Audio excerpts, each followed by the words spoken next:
Hey everybody, welcome back to Out of the Ordinary with Jay, and I'm with Phil. Phil. Where are you from? From New York originally. Oops, did I just knock off my mic? Nope, you're good. Oh, okay. From New York originally. Okay. Most of the first 30 years of my life were in New York, and then I bounced around for a few years and ended up in Albuquerque, New Mexico, and was out there for 26 years before I retired and moved out here a little over a year ago. Okay, what'd you do before you retired? Well, when I was back in New York, when I first got out of graduate school, I worked as a couple of years for an engineer, but I really fell in love with education and ended up pursuing a career in education. So I taught high school for a year and a half. That really wasn't my thing. Taught a lot of college part-time. Okay. And eventually got a full-time job teaching on the college level in Albuquerque. So that's how I ended up in Albuquerque for 26 years. Okay, well, thanks for making time for this interview. And we're going to talk about a topic that we've dabbled on before, but I wanted to give it its own full video. And I wanted to talk about selfishness. And I'll just give you my own opinion, and then we're going to try to beat it up. But I have come to the opinion that every act is a selfish act. And I mean every single act is a selfish act. I know that is not what everyone believes, and it's definitely not a popular view to take, but I think the evidence is pretty clear. And I'm going to give you one example. A prime example of people's inherent selfishness, in my view, would be, say, I'm going to pick on grandparents. Okay? Grandparents spoiling their kids specifically. You'll hear parents say, "Oh, mom, you're spoiling them." Oh, spoiling their grandkids. Right, yeah, spoiling their grandkids, right? Right. Sorry, spoiling their grandkids. And then you'll hear the parents say, "Mom, you're spoiling them." And grandma's response is, "Well, that's what grandmas do." Right. Which the translation is grandma is willing to do what she knows is wrong for the development of this child, disappointing the parents for their own short-term happiness. And that's just like one of a gazillion examples I could give of inherent selfishness that, otherwise seems like a really nice endeavor. Do you believe humans are inherently selfish? Absolutely. You do? Yeah. Okay. But I disagree with you slightly there with the grandparent example, because you said the grandparents will go out of the way to do some stuff that they know will endear the children to them, the grandchildren, but is bad for them. Right. And the parents don't want them to do it. Right. And the grandparents' mind, I doubt that they think it's bad for the kids, because then they wouldn't do it. Well, but now the parent thinks it's bad. See, the grandparent is seeing it through hindsight. The grandparent said, "You know what? Your grandparents did the same things for you, and you turned out okay. So if I do these things for my grandkids, you know what? They're going to be fine. Don't worry about it." Okay, fair point. But I'll give you an example. The example I would like to use then I'll be more specific, would be the grandparent that tells their kids, their own kids, "Hey, don't spoil your kids." And then they go ahead and spoil them as the grandparent. In other words, what you'll hear often is they'll say, "It's our prerogative as a grandparent. It's our prerogative to do so," which means we're doing it anyway.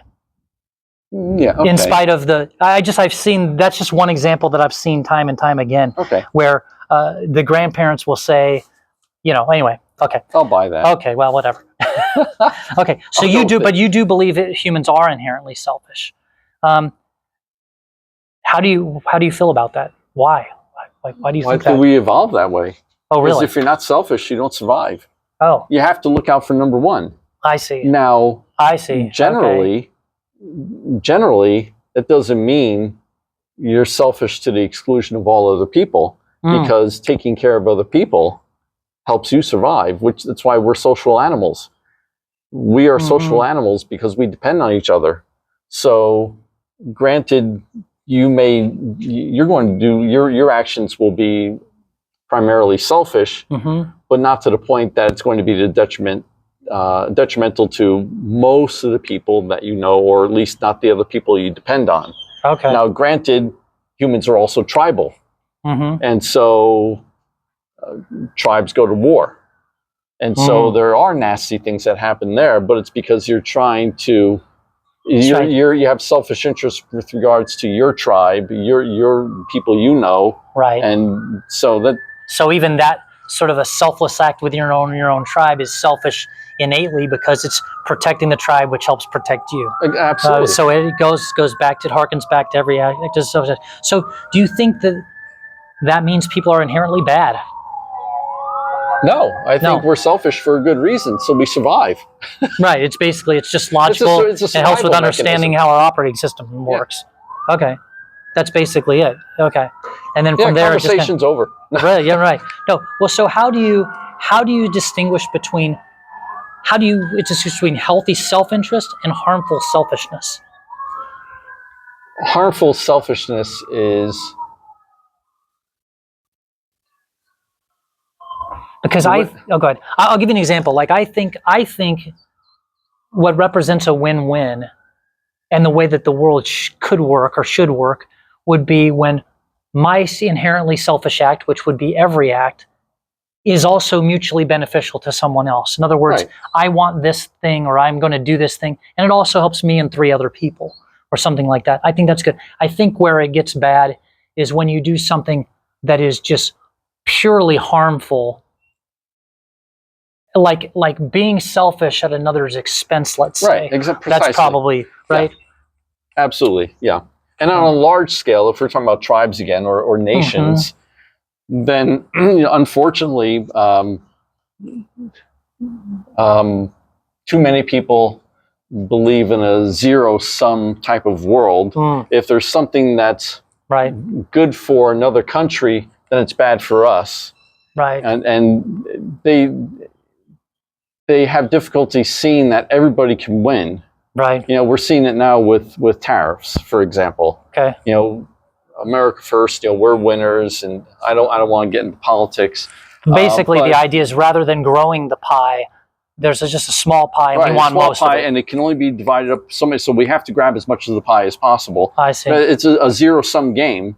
But I think a healthier viewpoint is a win-win type of situation where, like you said, you grow the pie. And I think that would be an approach that, in the long run, would be more beneficial for every nation. Yeah, I mean, that's not a bad thing for other countries to do well. It's a bad thing if one country does. It's not optimal if one country does well at another's expense, which is part of the rationale behind tariffs. I understand is you have unfair trading practices, etc., which absolutely have to be addressed. Yeah. Can I ask you? But there is a way. It's difficult, and this is why it doesn't happen more frequently. It's the harder road to travel, but there is a way to sit down and work with other people so that everybody benefits at least some extent. Maybe some people don't benefit as much as they would have if they had gone it alone, but it's ultimately better for everyone. Yeah, I think generically where some people goof up generally is because I think we're all inherently selfish, is when they're selfish short term, and it's at it's to their own detriment that they didn't look more long term. In other words, they took the short term gain, whereas if they would have maybe defrayed that or worked with that, they would have had a bigger long term gain. In other words, they goofed it a little bit. But so understanding that people are selfish, has this changed the way you think about people? No, knowing that they're that way. No, because I figure most people probably think pretty much the same way I think. And I really don't know what's going on inside other people's heads. So, well, what about say, I know they're not here anymore, but what about viewing those people that were closest to, like your parents, under the guise of knowing that every act was a selfish act within your parents, and if one truly analyzes that, they can pretty much get there. I mean, does that make you feel differently about the way that they loved you, raised you, or anything like that, or not so much? No, because like I said, I think everyone thinks pretty much the same. I don't think I'm any different than anyone else. Yeah. Now, it's a toughie, you know what I mean? Because sometimes you want to think, especially of say your parents or, best friend or whatever, you want to think that they're just generally altruistic and, oh, that's my one friend. She's so selfless. Cynthia's so selfless or whatever. Right. Not to pick on Cynthia, so just random thought. But Now you're making me think more. But it's not true. Do you know what I mean? It's not. Yeah. And so like. Yeah, but I mean, there are people who you would say are selfish, and other people who are selfless. More people who are more altruistic, and other people who are not. But yet they're still selfish. So it's still so now, like you said, you're making me think more. I'm sorry. I guess everybody doesn't think exactly. No two people think exactly alike. No one thinks exactly the way I think, which is a good thing. Yeah. I mean, I'm not agreeing with you, but yes. But I think inherently, maybe it's like you said, the long-term aspect.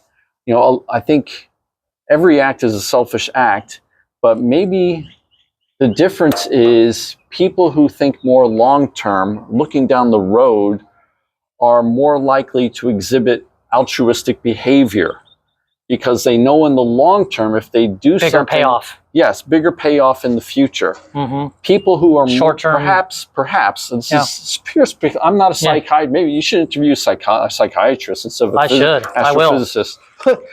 But maybe people who are impulsive and don't think that far ahead, they're looking at the short term and they're behaving in a manner that they feel is in their best interest at that time, without considering how is this going to impact me in the future? How is it going to impact other people?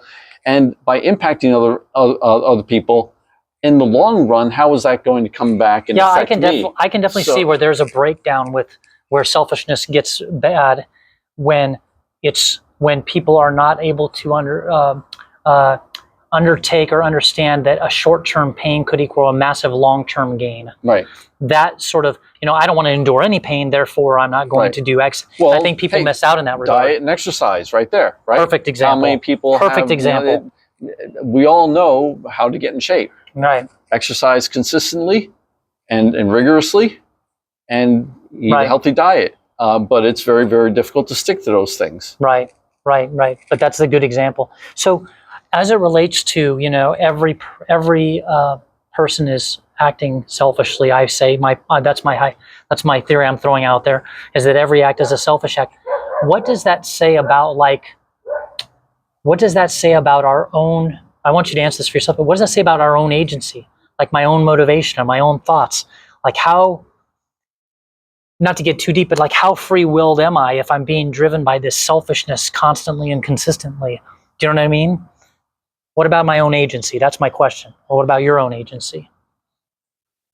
Now, the whole question of free will it's another can of worms entirely. Right. Well, we won't go deep into that, but I'm just saying, what about the fact that, the struggle to survive, the, me first requirement that everybody seems to have, what does that do to our own agency? You know what I mean? It's kind of a trip. It's like, I'm not saying we're being controlled, but a little steered. Certainly, right? Yeah. And again, everyone's different. Some people think, some people are more impulsive, some people are more reflective and think before they act. So why that is, could be environmental factors, could be genetic factors. Nature, nurture, who knows? It could be, it's most likely a combination of those factors. Right. What have you ever caught yourself being selfish in a moment that you didn't expect? I'm sure it'd be hard to think of something off the top of my head, but I'm certain I've committed selfish acts that surprised me when I look back on it. Yeah, I don't know. I know I've had many of them, I'm sure. Off the top of my head, I'm thinking probably like when I was at some party or something, and there was like a potluck and I didn't expect to like the food or something, and I ate and I was like, it was really good, and then I kind of like, okay, let's put a lot of that on my plate and not leave a whole lot for somebody. I don't know. Maybe I've done something like that. I don't know. Those are pretty minor things. Yeah, I don't know. I'm sure I've done some things that were more severe. If anything comes to mind, I'll let you know. But like I said, I'm sure I've committed a lot of acts like that, but I just can't think of any. Can you recall a time when someone else's selfishness deeply impacted you? Maybe at work somebody got a promotion that you thought should have went to you, and that's not a selfish act. Because that person isn't self-promoting, someone had to give that person the promotion. That's true, but if their way of getting it was to throw you underneath the bus, or something like that, I don't ever recall anything like that happening.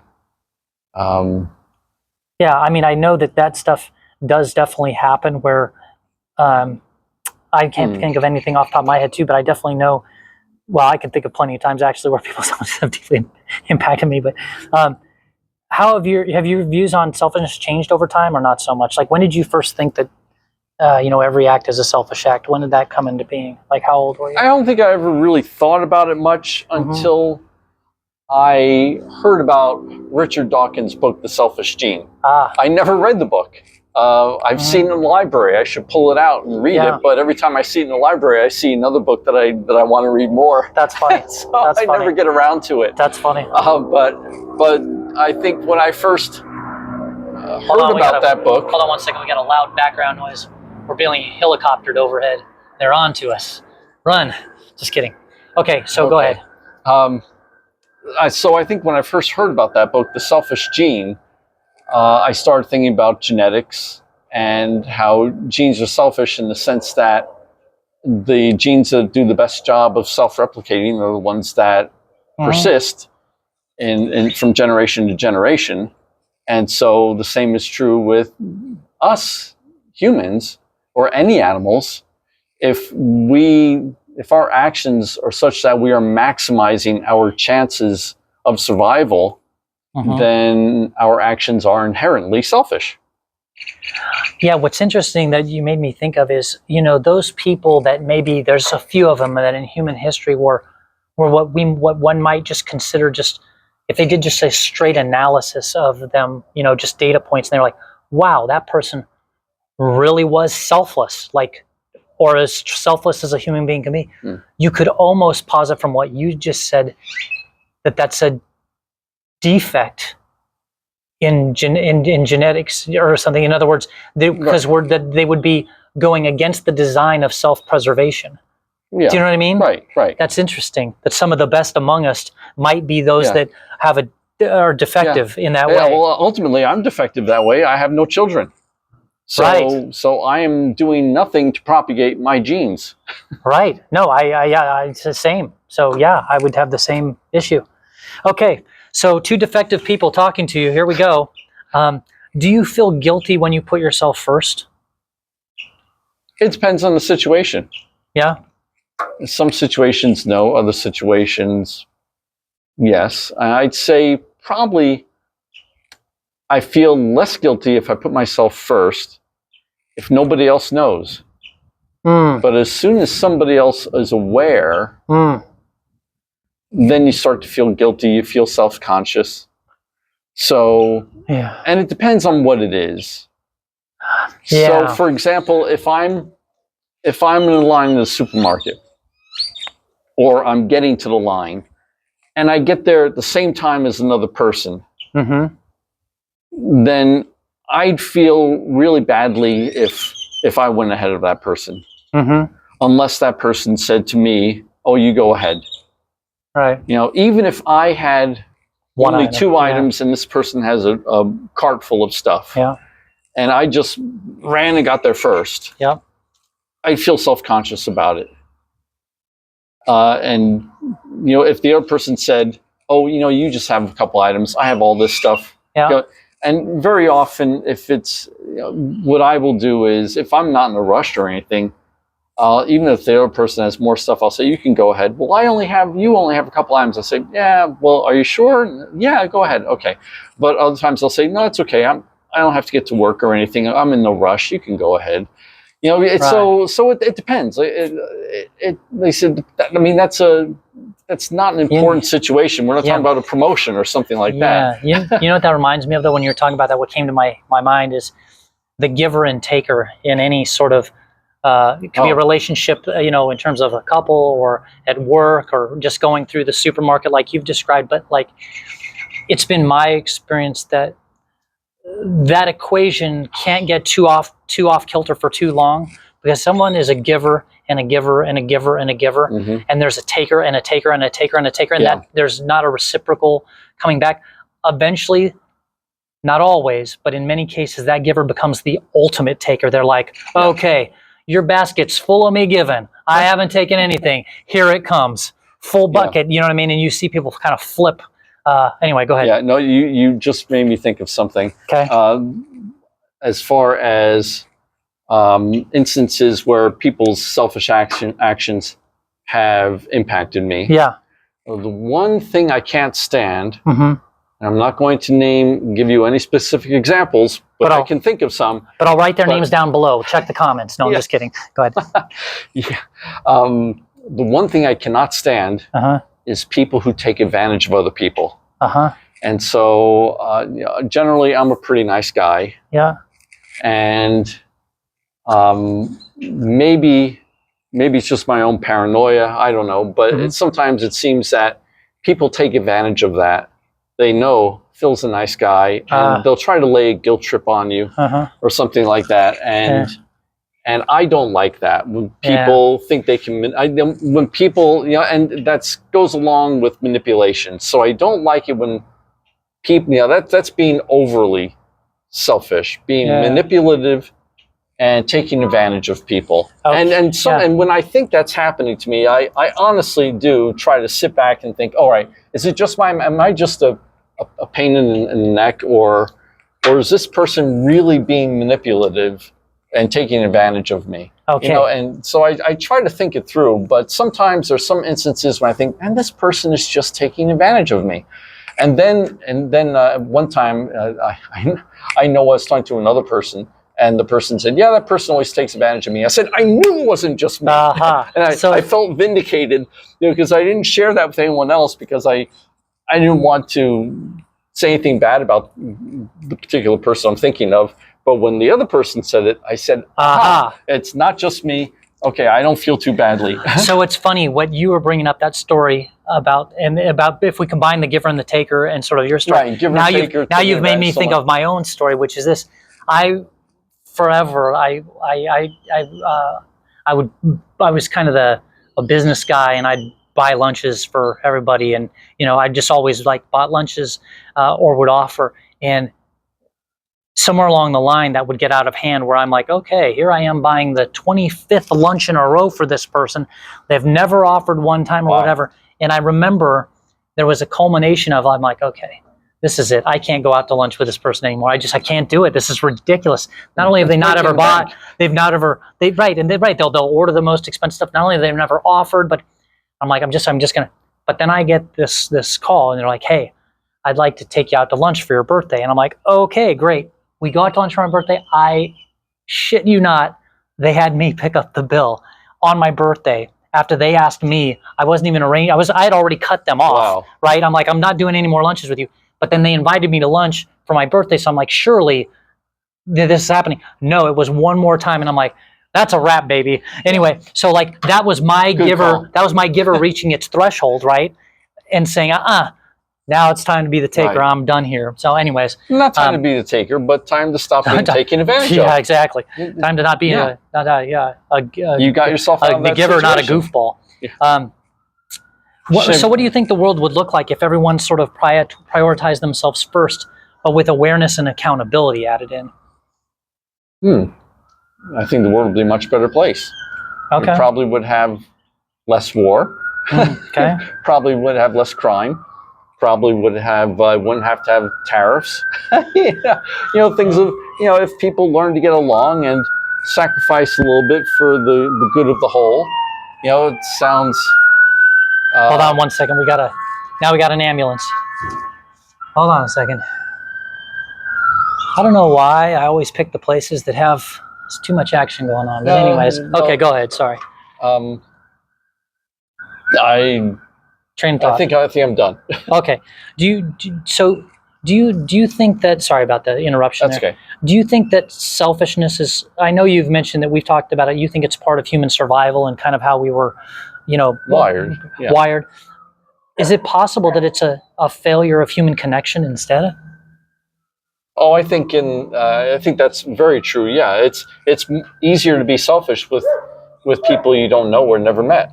Hence the reason you have hostilities between nations. Because I don't know any. I've never been to China. I don't know what's going to. Hey, they're taking our jobs and this, that, and the other thing. So you're going to formulate policies that are going to put America first, for instance, and disadvantage other people. So I think if you So the short answer to your question is yes, I think. Okay. Do you think so? There's a failure of human connection as part of it. Yes. So do you think that more modern society encourages selfishness more than in the past? Unfortunately, yes, because with technology, people live within their own little bubbles more so now than in the past. And people are wedded to their devices. I can even tell you, going to the gym to work out in the old days, I mean, granted, some people just stick to themselves because they don't like to be bothered. Yeah, they're working out. But still, people were more social because they weren't plugged into their phones and listening to music or whatever else they were doing. And I think in this day and age, you have less person-to-person interaction than in the past.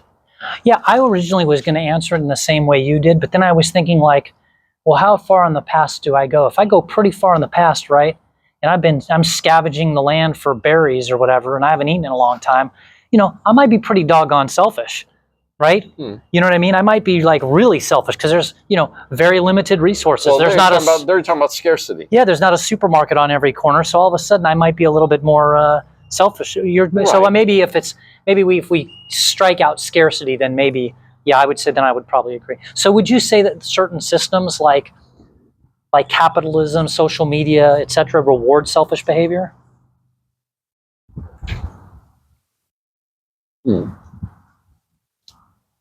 At least in the short term, yes. Right. Yeah, I think I agree with that. That's the whole argument about short term versus long term. Right. So social media, the short term makes you feel good, but in the long term, what impact is it having? Right. You could have the feedback loop could be something like this. I posted X number of pictures of whatever, and I got a whole bunch of likes, but I've annoyed all my friends. So while I got the instantaneous likes that made me feel good, now I have a lot less friends. Something like that, maybe. Yeah. I don't know. Okay. Last couple of questions. A lot of these questions are complicated. I know. And require a lot more thought than we're giving them now. So forgive us. No. Because we already said we're two defective guys. This is all you get. Last two questions. Can true altruism exist? Or is every kind of act some sort of self-serving? Well, I can think true altruism can exist. There are people who sacrifice their lives for a cause. Now, even that though. Even that, okay, they're giving their life for a cause that they believe in, so they think that their sacrifice is something bigger than themselves. Right. I don't know. That's a toughie. It's hard. I mean, there are people, for example, we have these mass shootings, which are horrible things.